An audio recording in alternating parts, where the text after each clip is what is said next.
Selamat pagi nasabah UOB Indonesia yang terhormat. Selamat datang kembali di UOB Investment Insight edisi bulan April 2026. Kali ini kita bersama Bapak Andi Chandra selaku Head of Distribution Sales BNP Paribas Asset Management Indonesia. Terima kasih Pak Andi atas kehadirannya. Pak Andi, tensi geopolitik yang meningkat di Timur Tengah sudah berlangsung sekitar 4 minggu sejak akhir bulan Februari dan dampaknya sudah mulai terlihat dengan naiknya harga minyak global akibat adanya gangguan supply dari Timur Tengah. Nah, kali ini kita mau membahas dampak konflik terhadap inflasi global dan domestik dan implikasinya ke ekonomi dan pasar keuangan. Dalam sidang kabinet paripurna sebelum libur Idul Fitri, pemerintah memaparkan 3 skenario dampak kenaikan harga minyak. Bisa dijelaskan sedikit Pak mengenai hal ini? Baik, terima kasih Pak Irfan. Memang kita sangat menyayangkan apa yang terjadi belakangan ini, naiknya geopolitical tension. Tentu ini menjadi salah satu yang tidak baik ataupun sentimen yang negatif. Namun pemerintah muncul dengan 3 skenario. Yang pertama itu ada moderate shock, significant shock, dan juga severe shock. Nah, ini memang beragam.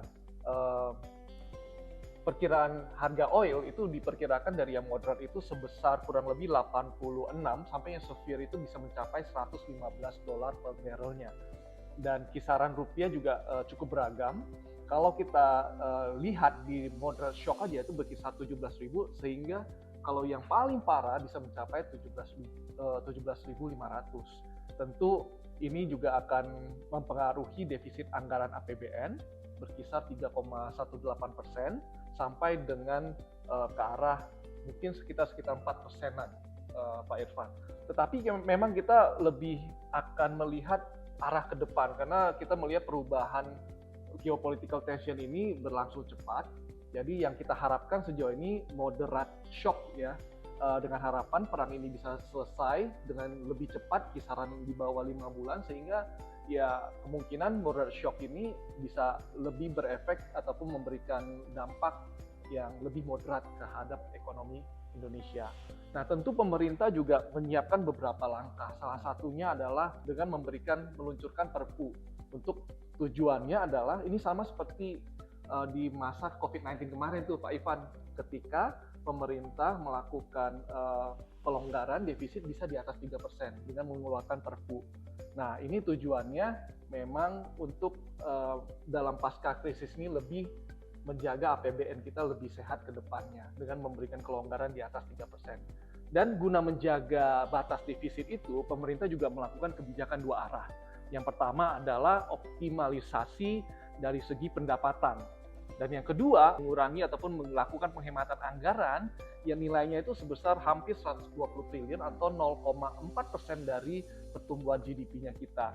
Ya, ini bisa dari beberapa program pemerintah yang sudah dilakukan sampai sejauh ini.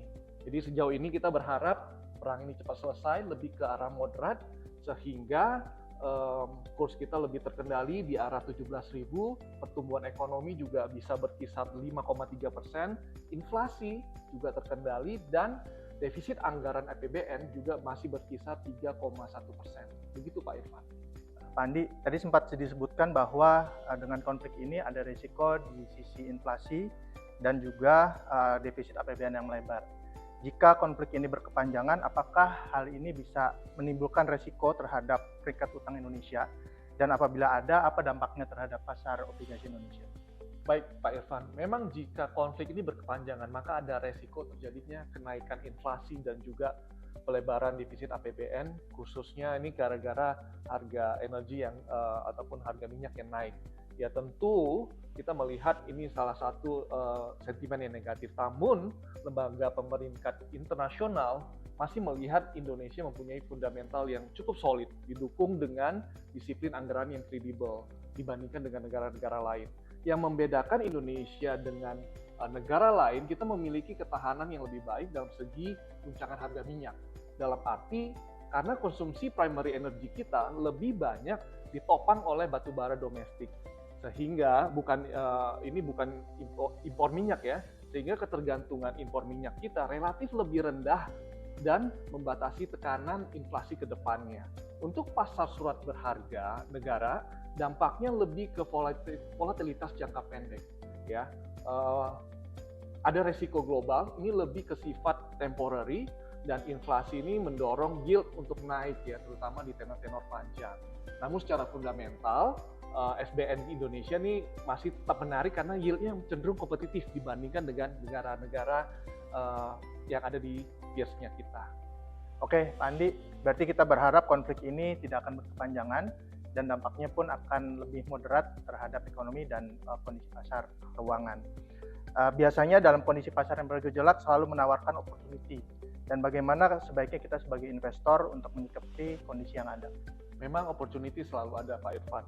Dalam kondisi ketidakpastian, khususnya geopolitical tension yang tinggi ini, investor sebaiknya bisa fokus pada aset yang lebih defensif dan juga yang memiliki pricing power dan juga neraca yang sehat. Khususnya di pasar obligasi, volatilitas ini justru bisa membuka peluang untuk masuk secara bertahap. Karena kupon yang ditawarkan juga cenderung masih menarik jika dibandingkan dengan negara-negara lain. Tentu dengan manajemen durasi ini sangat menarik ya. Kemudian di pasar saham, peluang itu masih ada, khususnya sektor-sektor yang diuntungkan related dengan kebijakan pemerintah ataupun kebijakan domestik, konsumsi contohnya yang relatif resilient, serta komoditas dalam sektor-sektor tertentu. Tentu ini memberikan peluang yang menarik untuk investasi di ke depan ini ya. Tetap kita harus berpegang pada fundamental, melakukan diversifikasi dan juga kembali kepada horizon investasi kita. Jadi di tengah resiko global, kuncinya itu bukan menghindari pasar, malah kita melakukan penyesuaian strategi, melakukan rebalancing portofolio agar lebih optimal, defensif juga, dan juga selektif, dan juga harus kita mengambil opportunities ataupun kesempatan-kesempatan yang ada sekarang ini di market. Begitu Pak Irfan. Oke, terima kasih Pak Andi atas bincang-bincangnya pada hari ini. Nasabah UOB Indonesia yang terhormat, terima kasih atas perhatiannya. Bapak dan Ibu bisa menghubungi client advisor ataupun wealth banking relationship manager Bapak Ibu sekalian untuk berdiskusi lebih lanjut mengenai rencana investasi Bapak dan Ibu bersama UOB Indonesia. Salam sehat, sampai berjumpa pada UOB Investment Insight berikutnya.